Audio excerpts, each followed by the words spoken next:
Hi, I'm Bill Patrick. The program you're about to see is part of a vintage series called Car and Track, which was originally produced during the first half of the 1970s. Before we begin the show, though, a brief program note. Using as many as 8 cameras to shoot a single event, Car and Track captured some of the great NASCAR competitions of the era, one race at a time. Over the course of some 80 episodes through 6 seasons, series producer and host Bud Lindeman lovingly documented a unique era in American motor racing. While the race action contained in the series remains timeless, the program itself has not dated quite so gracefully. Although the years have not been overly kind to Bud's decidedly low-key introductions and interviews, we believe them to be an integral part of this one-of-a-kind series. So please, stay with us now as Speed Vision presents a rare slice of 1970s Americana, Car and Track.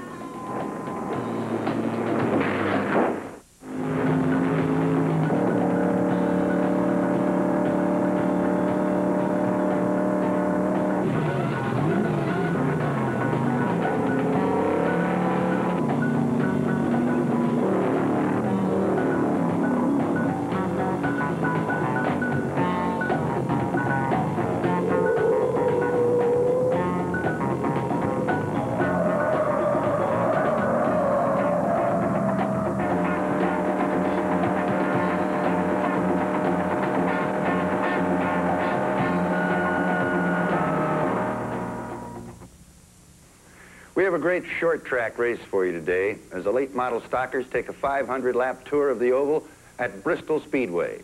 And believe me, this track is something else. Hey, you'll see a new thrill show headliner, too. The ramp-to-ramp leap has been done by many famous stunt drivers. But there's a fella touring the country right now that makes the jump and spirals the car at the same time. It's quite a feat.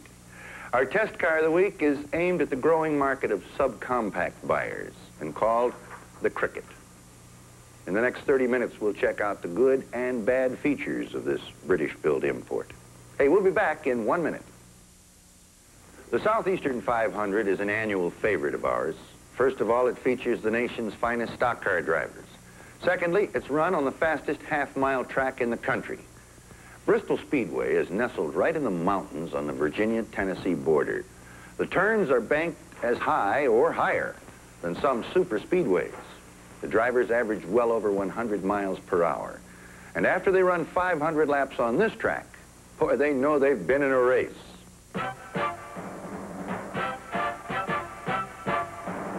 Bristol International Speedway, with its wide, sweeping, high-bank turns, is the fastest half-mile and one of the most challenging tracks on the NASCAR circuit.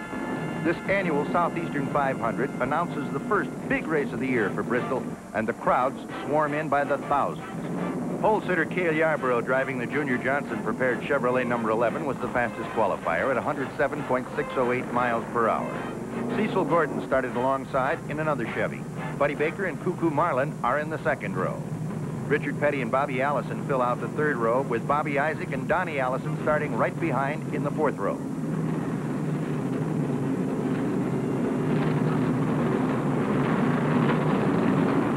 It's a 30-car field that moves around on the parade lap in perfect 2 abreast formation. Out of the fourth turn, drivers wind them up. There's the green, and they're off.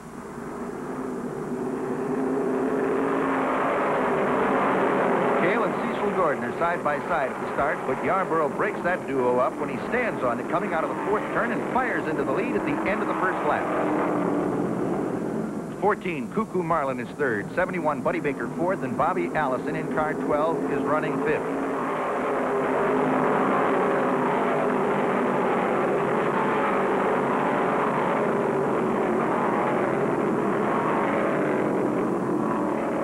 Cale Yarborough is running so strong, he's going to pass his own shadow. Junior Johnson has set up winning cars at this track before, but none have looked as good as this Monte Carlo.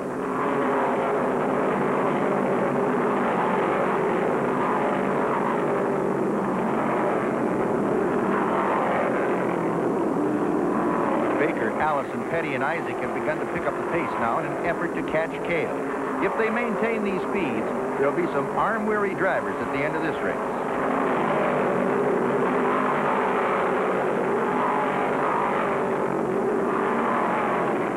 The The 11 Chevy Cale Yarborough is already passing and blowing the doors off the slower cars. He's driving this race like a 10-lap dash.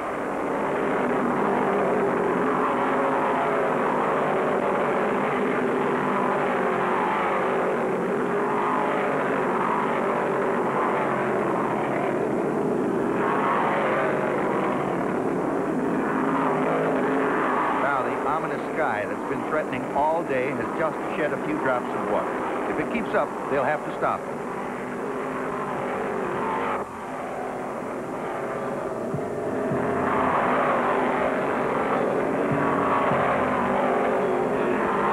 On the 52nd lap, the red flag came out and the race was officially stopped. And the sky opened up, resulting in a cancellation and postponement of the race for 2 weeks.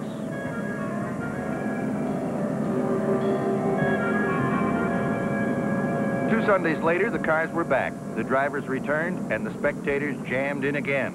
But the skies didn't look one bit more promising. Nonetheless, it was dry, and that's all they needed. The officials declared that the race would resume from where they left off, on the 52nd lap, and with the cars in the same positions as they were in when the red flag was thrown. That puts 11 Yarborough in front, 14 Marlin second, 15 Bobby Isaac third, 71 Baker is fourth, and Petty fifth. Here they are out of the fourth turn, and the 2-week rain-delayed restart is underway.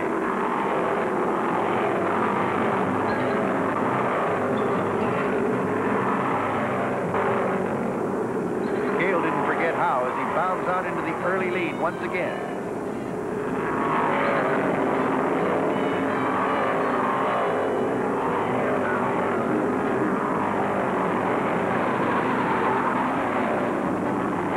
Number 44, Eddie Bond, who blew it in the fourth turn and spun right down the main straight in front of the grandstands. Drivers took advantage of the yellow flag for necessary pit stops, were out quickly for the green flag, and the race was underway again.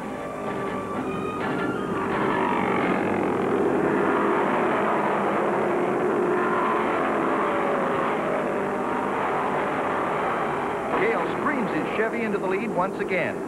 Junior Johnson must have set this car up with a computer.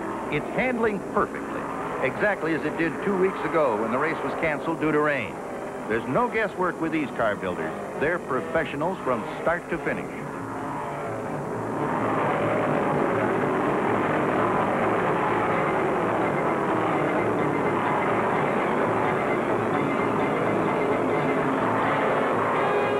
Allison, Isaac, and Petty hold down the second, third, and fourth spots.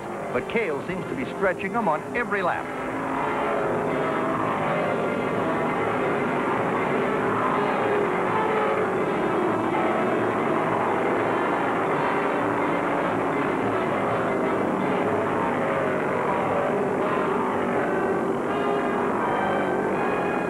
That's Cecil Gordon, one of the front runners limping down pit row. His crew discovered engine troubles and parked the car behind the wall out of the race.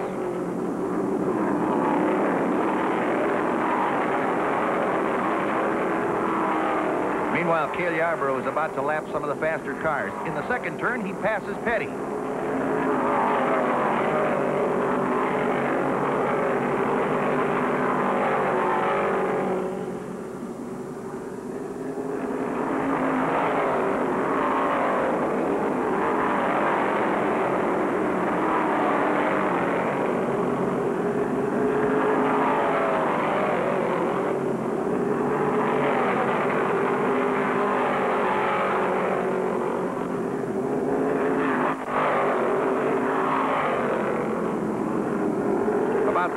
Later, Yarborough punches past Bobby Allison's Coke machine, number 12. This track belongs to Cale, and he takes them high or low.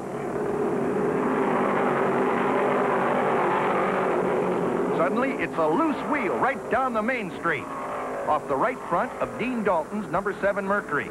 He dives behind the wall and is okay, but the wheel is still rolling. This brings out another yellow flag. One of the most dangerous things at a racetrack is a loose wheel. A car can strike it and send it flying in any direction. The leaders decide to let the wheel have the track, and they head for pit row.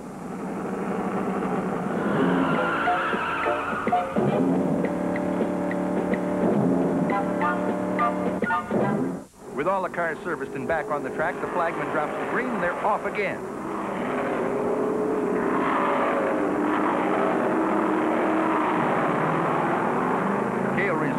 battle with Bobby Allison, then whips past him as they come down off the high bank second turn.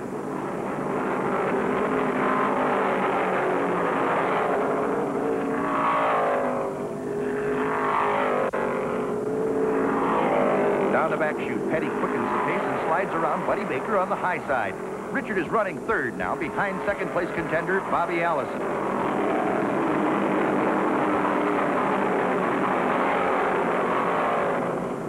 Entering turn 3, the Monte Carlo slides past Bobby Isaac. Now, Cale Yarborough has at least one full lap lead over the rest of the field.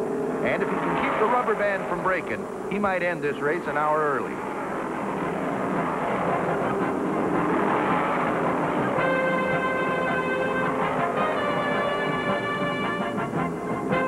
Into turn 3, Petty pours it on, pulls up alongside Bobby Allison, and finally passes him to take over the second place spot.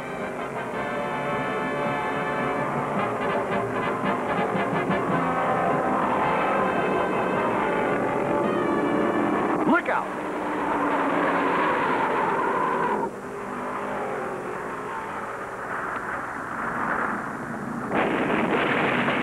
That was a bad one. Number 71, Buddy Baker's steering went out on him entering turn 3. He'd lost control and hit the wall head on. After careening off the guardrail and with no steering whatsoever, he smashed into Cuckoo Marlin's number 14 Chevrolet. Miraculously, both drivers are all right.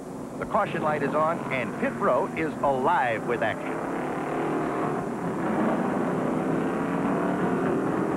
The front end of Buddy's Charger is totaled out, and Harry Hyde and the crew have it towed behind the wall.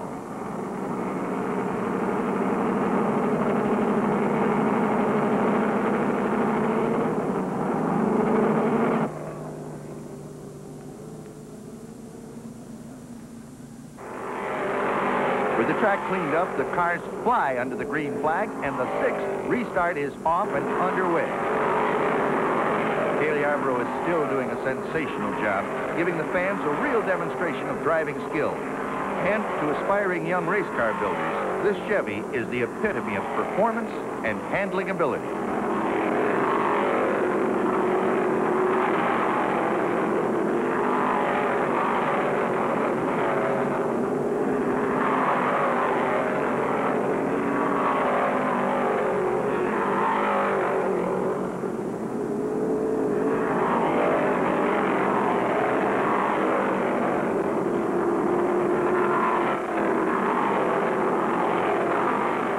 The Dodge, number 43, driven by Richard Petty, is second, with number 12, Bobby Allison, in the Coke machine, third.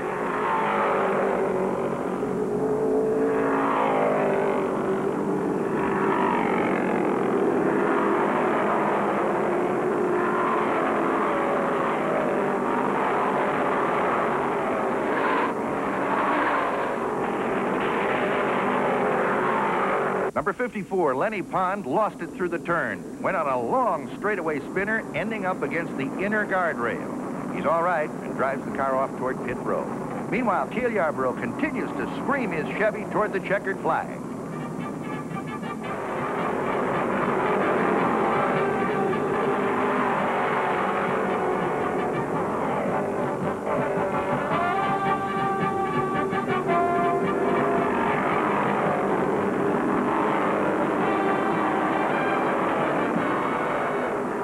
With 499 laps under his belt, Cale explodes his Chevy under the white flag. He's led this one from the very start. And I think that even if the engine blew right now, he has enough of a lead to coast home in front of the field.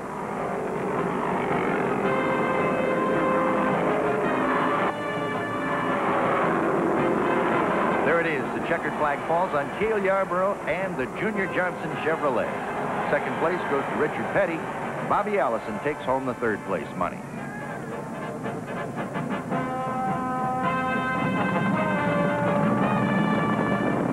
A happy Cale Yarborough drives into victory lane.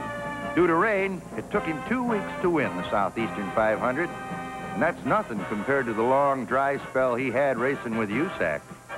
But he's home now, and this race just shows you what red gravy, black-eyed peas, and grits can do for a Southern boy.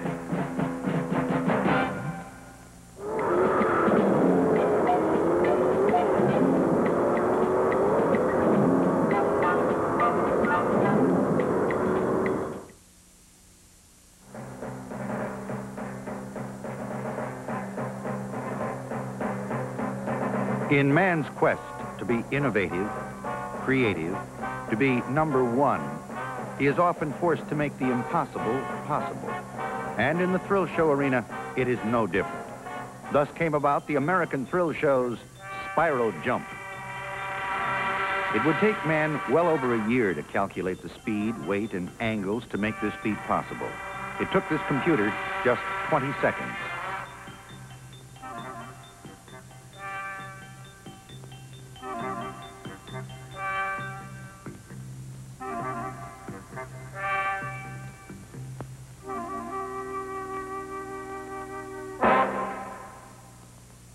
With the ramp constructed, it was time to head for the test track and the first manned attempt.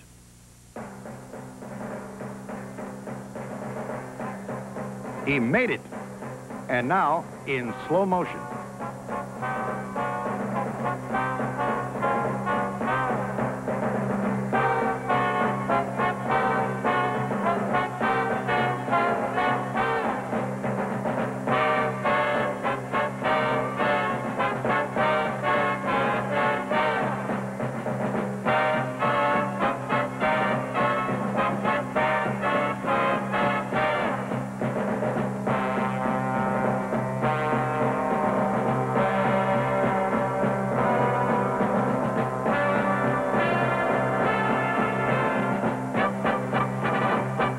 Well, it's a success if you don't count the broken wheel and the dented nose. After many more hours and a lot more sheet metal, the stunt was perfected. And so on to the Houston Astrodome for the first live performance before a standing room only crowd.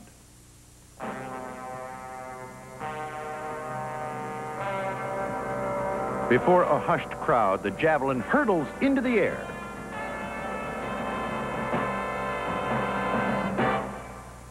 That's one happy driver that receives congratulations and a standing ovation.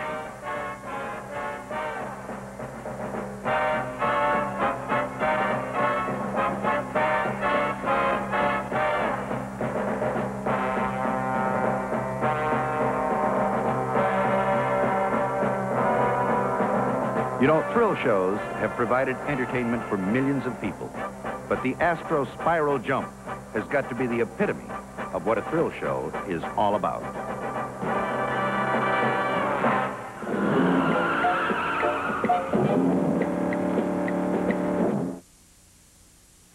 Have you noticed lately that our highways are becoming peppered with little cars, referred to by some as minis, by others as subcompacts, and by many female owners as my cute little car? At any rate, it's a trend, and one that's growing increasingly hard to ignore. Well, since the interest is there, we brought them to our test track to give you an honest appraisal of the best-selling models. Today, our driver climbed aboard a Plymouth Cricket. We turned on the cameras, and it looked like this.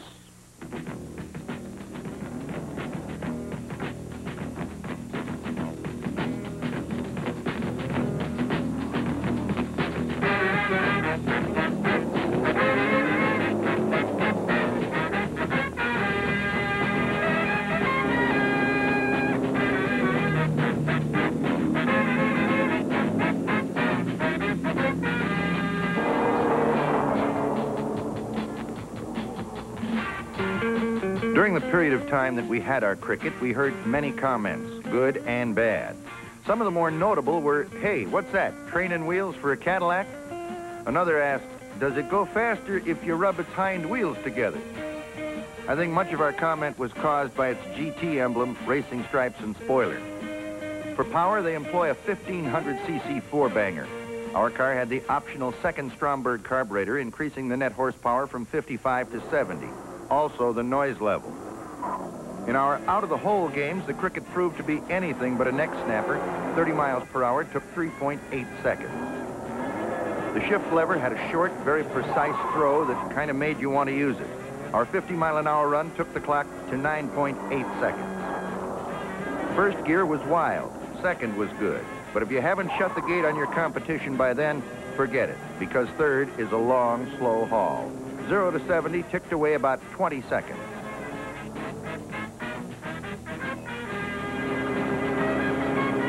The little English import did well in the braking tests from 30 miles per hour, 39 feet.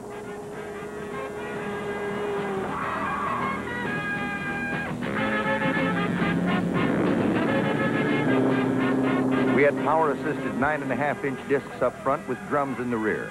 This stopped from 50, ground out 90 feet.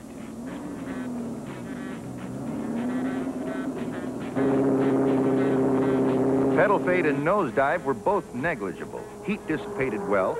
However, a great deal of effort was required to keep our GT in a straight line. This stop from 70 miles an hour used up 183 feet of the braking course.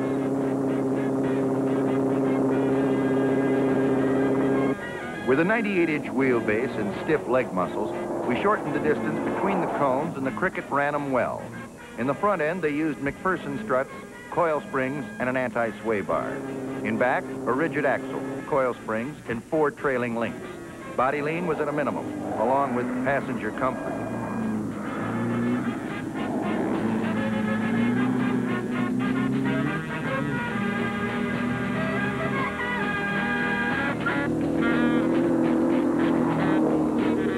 High-speed cornering was not the Cricket's long suit. Even with the additional horsepower furnished by the extra carburetor, we found it severely lacking enough power to run through the turns successfully. And in the tighter turns, we felt that the front tires were doing more work than the suspension system. Front bucket seats were very comfortable. Visibility, excellent. There was even a surprising amount of head and leg room in the rear. But people comfort ended there. The ride was rough. Every expansion joint in the pavement felt like a 2-inch curb. Unlike its Japanese brother, the Colt, this car is imported from England, where it's known as a Hillman Avenger. And for some reason, a stiff, rattle-your-teeth suspension system seems to accompany many cars imported from this country. Another uncomfortable feature was interior noise. We didn't have a decibel gauge at the time, so we couldn't measure the sound, but the annoyance level was high. Of course, for $59.50, you can have a radio installed and drown it all out. In the subcompact range, we placed the Cricket in the middle.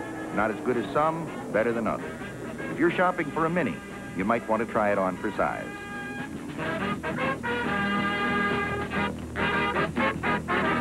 Hey, we just ran out of time, and this one is history. Hope you liked the show well enough to stop back next week.